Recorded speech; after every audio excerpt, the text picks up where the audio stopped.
मी गाडीतून उतरता उतरता प्राजक्त भेटला, म्हटलं काय रे बाबा जागेवर आहेस ना.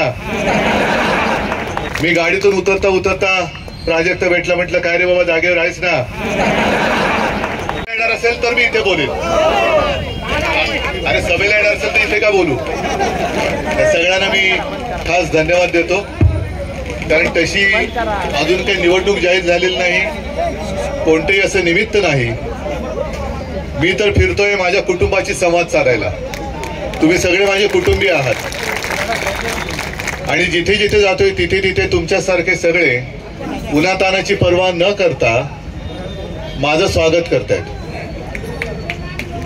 याचा अर्थ असा की भारतीय जनता पक्षाला जे काय वाटतंय की मोठमोठे नेते फोडले म्हणजे महाराष्ट्रामध्ये मैदान मोकळं आहे, त्यांना माहिती नाही या मैदानामध्ये गवताला सुद्धा भाल्याची पाती फुटतात, असा हा महाराष्ट्र आहे.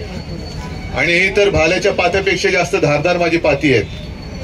पुढची निवडणूक ही भ्रष्ट नेते आणि संतापलेले सगळे तुमच्यासारखे मर्द मावळे यांच्यामध्ये होणार आहे. मी गाडीतून उतरता उतरता प्राजक्त भेटला, म्हटलं काय रे बाबा जागेवर आहेस ना.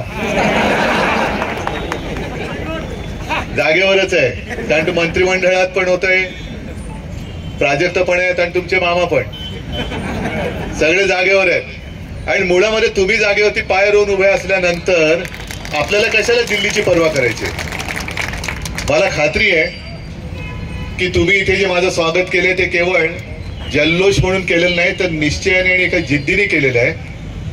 इथून यापुढे जी निवडणूक होईल, विधानसभा तर ठरलेलीच आहे, लोकसभेमध्ये सुद्धा आपल्या हक्काचा खासदार जो तुमचा आवाज दिल्लीमध्ये उठवेल असा खासदार आता परत एकदा पाठवण्याची वेळ आलेली आहे.